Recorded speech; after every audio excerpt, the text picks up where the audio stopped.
मात्र इस वीडियो में बताए उपाय आपकी जिंदगी को पूरी तरीके से बदल देंगे। यह उपाय आपको केवल कालाष्टमी पर इन उपायों को करने से मिलेगी। सफलता, जीवन में आएंगी खुशियां। प्रत्येक माह के कृष्ण पक्ष की अष्टमी तिथि को कालाष्टमी मनाई जाती है। इस दिन भगवान शंकर के भैरव स्वरूप की उपासना की जाती है। पहला उपाय आपको 11 उड़द से करना है, बिजनेस में तरक्की के लिए करना है। दूसरा उपाय आपको सरसों तेल के दीपक से करना है, जिससे आपके जीवन में सुख शांति मिल सके। तीसरा उपाय में आपको शिव चालीसा पढ़ना है। जीवन साथी के साथ लड़ाई या जीवन जीने में बाधा आ रही है, वह दूर हो जाएगी। पहला उपाय, यदि आप अपने बिजनेस को दूसरे शहरों में फैलाना चाहते हैं तो उसके लिए आज किसी भैरव मंदिर में जाकर भैरव जी को 125 ग्राम साबुत उड़द चढ़ाएं और चढ़ाने के पश्चात उसमें से 11 उड़द के दाने गिनकर अलग निकाल लें और उन्हें एक काले कपड़े में बांधकर अपने कार्यस्थल पर तिजोरी में रख दें। साथ ही ध्यान रखें कि दानों को कपड़े में रखते समय हर दाने के साथ ये मंत्र पढ़ें: ओम भयहरणम च भैरव, ओम काल भैरवाय नम, ओम ह्रीं बम बटुकाय आपदुद्धारणाय कुरु कुरु बटुकाय ह्रीं, ओम भ्रम काल भैरवाय फट। ये मंत्र आपको गूगल पर भी मिल जाएगा। यदि आप अपने सुख साधनों में बढ़ोतरी करना चाहते हैं तो आज आपको भैरव जी के आगे मिट्टी के दीपक में सरसों के तेल का दीपक जलाना चाहिए। साथ ही भैरव जी से अपने सुख साधनों में बढ़ोतरी के लिए प्रार्थना करनी और दीपक जलाते समय 2 बार मंत्र पढ़ना चाहिए। यदि आप चैनल पर पहली बार आए हो तो चैनल को सब्सक्राइब करें और यदि आपको ये वीडियो अच्छी लगे तो वीडियो को लाइक करना और कमेंट में हर हर महादेव ज़रूर लिखें। तो तीसरा उपाय समझते हैं। तीसरा उपाय, यदि आपके जीवन साथी को किसी तरह की परेशानी बनी हुई है जिसके कारण आप भी परेशान हैं, तो अपनी और अपने जीवन की परेशानी को दूर करने के लिए आज आपको स्नान आदि के पश्चात शिव जी की प्रति आगे आसन बिछाकर बैठना चाहिए और शिव चालीसा का पाठ करना चाहिए। शिव चालीसा के पाठ के पश्चात एक बार भैरव के मंत्र का भी जाप करना चाहिए। कालाष्टमी का दिन भगवान भैरव की पूजा करने का शुभ दिन माना जाता है। भगवान भैरव शिव के रूप में जाने जाते हैं, जो संकटों को दूर करने और धन प्राप्ति करने के लिए प्रसिद्ध है। इस वीडियो में हम आपको बताएंगे कि कालाष्टमी के दिन आप कौन से उपाय कर सकते हैं जो आपको धन और की प्राप्ति में मदद करेंगे। काला अष्टमी के दिन करने वाले उपाय। काला अष्टमी के दिन भगवान भैरव की मूर्ति या फोटो को गंगा जल और दूध से अभिषेक करें। फिर उन्हें चंदन, कुमकुम, अक्षत, फूल, दूर्वा, बेलपत्र आदि से श्रृंगार करें। उन्हें नारियल, लड्डू, खीर, बाजरे की रोटी, उड़द की दाल, तिल के लड्डू आदि का भोग लगाए। भगवान भैरव के नाम का जाप करें। आप इन मंत्रों में से किसी एक का जाप कर सकते हैं। ओम काल भैरव, ओम भैरव, भैरव ओम हरि, भैरव भगवान भैरव की आरती करें। एक भगवान भैरव को नारियल, लौंग, इलायची, सुपारी, चावल, गुड़, तिल, चना, गेहूं, जौ, बाजरा आदि का दान करें। इन चीज़ों को किसी भी गरीब या भिक्षुक को दे सकते हैं। काला अष्टमी के दिन अपने घर को साफ सुथरा रखें। घर में जलाएं। घर के द्वार पर चावल और हल्दी का चौका बनाएं। घर के अंदर और बाहर गोमूत्र का छिड़काव करें। जहां पर भूल से भी यदि कोई चंदन की उंगलियां लगा देता है, 7 स्थान ऐसे हैं जहां चंदन की मात्र उंगलियां लगा देने से ही शिव पितृ लोक के को मुक्ति प्रदान करके बैकुंठ लोक का निवास। 7 स्थान, और वो 7 स्थान जो चंदन के बताए गए हैं। पहला, भगवान देव, अधिदेव महादेव के शिवलिंग पर चंदन का समझ लेना जरा बहुत अच्छे को लगता है। स्वप्न में कोई मुर्दे दिख रहे हैं, या कोई जल रहा है, या कोई मर रहा है, या कोई चला गया है, ऐसा भय लगता है। बच्चों को भेजूंगी, ऐसा हो जाएगा। पति को भेजूंगी, ऐसा हो जाएगा। कोई हमारे कोई गलत तो नहीं रहा है, आपको लगता है। 7 स्थान चंदन के बताए। पहला शिवलिंग। दूसरा, जहां गणेश जी का स्थान है, मालूम है ना सबको? जम के बोलो जरा, मालूम है ना सबको? जहां गणेश जी का स्थान है वहां अलग से बैठे हैं। वहां नहीं शिवलिंग में, जलाधारी के ठीक सामने। राइट में गणेश, लेफ्ट में कार्तिक है, बीच में सुख सुंदरी। तो पहला चंदन बाबा के शिवलिंग पर, दूसरा गणेश जी पर चंदन की उंगली, तीसरा चंदन की उंगली, चौथा अशोक सुंदरी पर चंदन की उंगली, 5वां जलाधारी पर चंदन की उंगली, छठा जो शिवलिंग का जल बह रहा है, इसके ठीक विपरीत की ओर चंदन की उंगली और 7वां चंदन नंदी के मस्तक के ऊपर जो 2 सिंह लगे रहते हैं, उस पर चंदन की ये कब लगाई जाती है? या तो अमावस्या के दिन आपको लगता है कि हमारे पूर्वजों का उद्धार नहीं हुआ, हमारे पूर्वजों का कल्याण नहीं हुआ, कहीं अधोगति में कोई चला गया है उसका, बस एक बार रोज नहीं, जरूरत है प्रतिदिन, जरूरत ही नहीं, महीने में एक बार। यदि अमावस्या के दिन भी आपने चंदन के थोड़ा सा चंदन यदि मेरे महादेव को साथ ही स्थान पर समर्पित किया है, अशुभ यहाँ पर वर्णन कर रही है, मीना धन और कला की कथा कह रही है।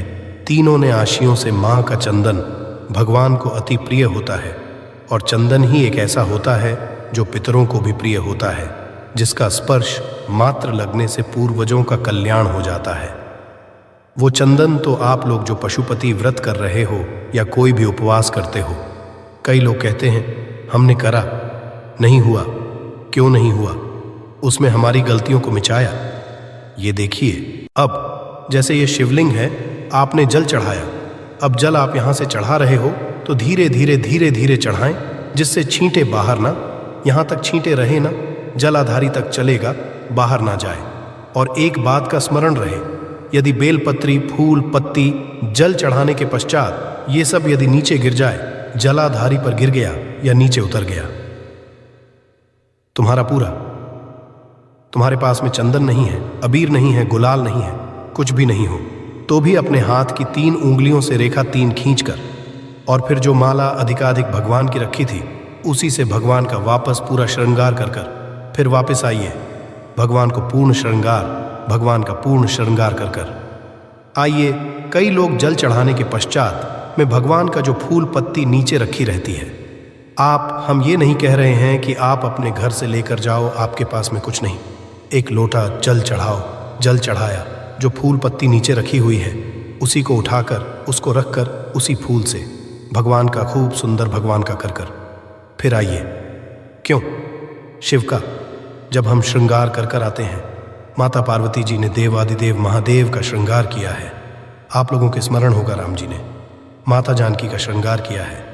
राम सुनी है कथा, रामायण सुनी है आप लोगों ने, रामायण सुनी होगी तो उसमें माता बैठी है शीला के ऊपर और भगवान राम उनका श्रृंगार कर रहे हैं। एक कौवा आता है, वो चोंच मारकर जाता है, ये सारा आप लोगों ने श्रवण किया है। तो राम जी माता सीता का श्रृंगार करते हैं, भगवान कृष्ण राधा जी का श्रृंगार करते हैं। केवल एक देव अधिदेव महादेव की कथा ऐसी है जिसमें पार्वती जी शिव जी का श्रृंगार करती है। शिव का सुंदर किस लिए? क्यों? कहाँ? जल चढ़ाने के पश्चात वहीं पर पड़ी हुई पत्ती से, फूल से जो चढ़े हुए फूल हैं, चढ़ी हुई पत्ती है, चढ़ा हुआ निर्माण है, जो भी शिव जी का है उसी को धोकर वापस भगवान का श्रृंगार कर आना चाहिए। किस लिए? हे भोलेनाथ, जब मैं इस संसार सागर से जाऊं, अखंड सुहाग लेकर पूरी श्रृंगार कर इस धाम से जाऊं, ऐसी कृपा नमस्ते। जो पढ़ाओ चंदन नहीं है, हाथ से चंदन का स्मरण होना चाहिए।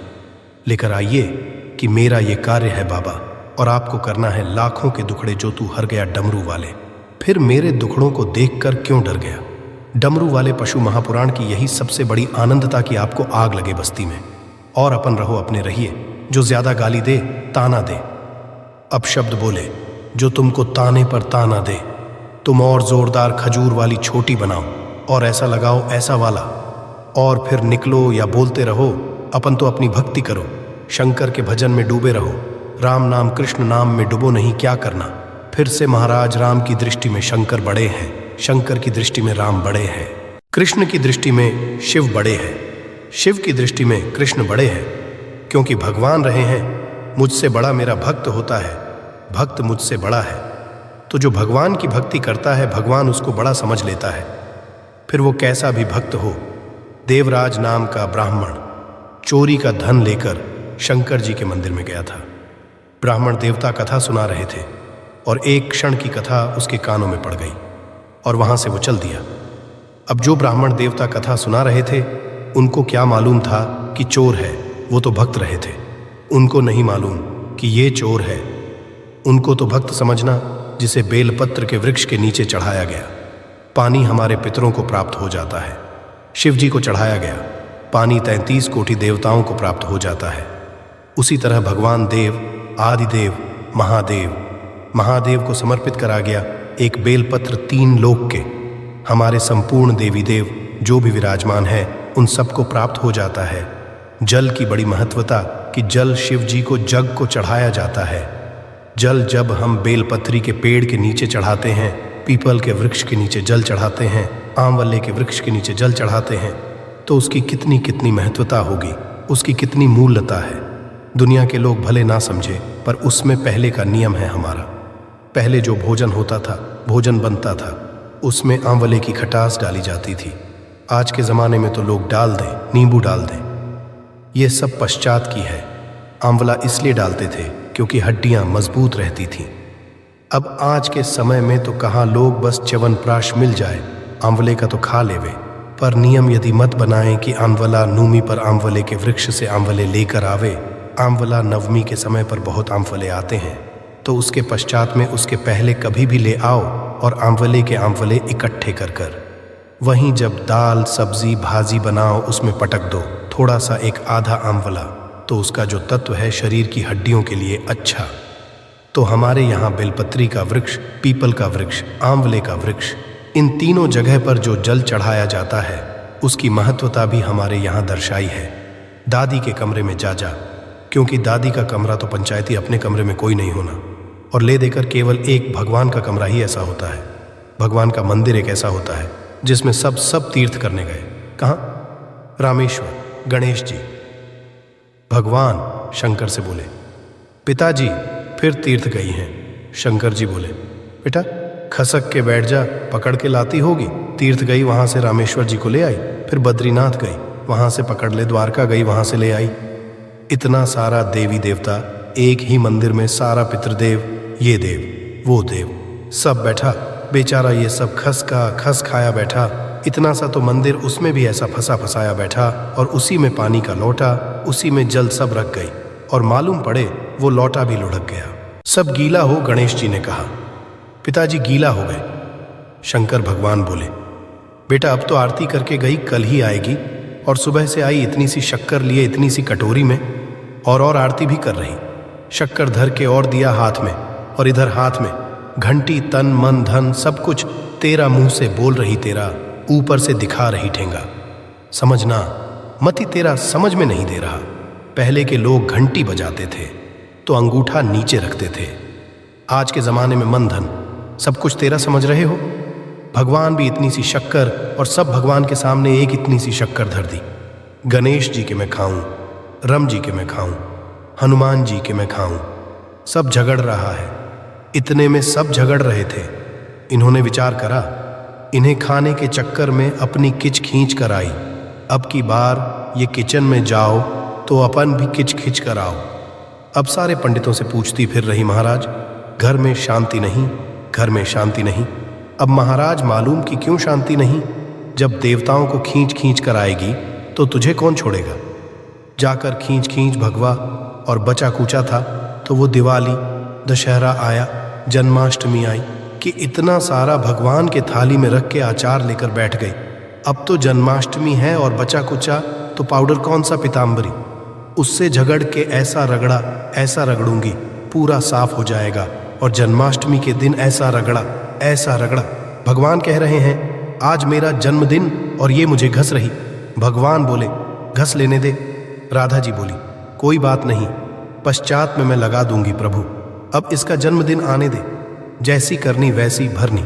अब खुद का आया, शादी की सालगिरह आई, पति के साथ जा रही थी मंदिर में दर्शन करने स्पीड ब्रेकर पे, इसे ऐसी फिकाई, सब दूर से घस आई। 4 दिन तक हॉस्पिटल में पड़ी रही, सब मिलने आए, जी कैसे हो गया? मेरा तो बताओ, मंदिर जा रही थी और घिस आ गई।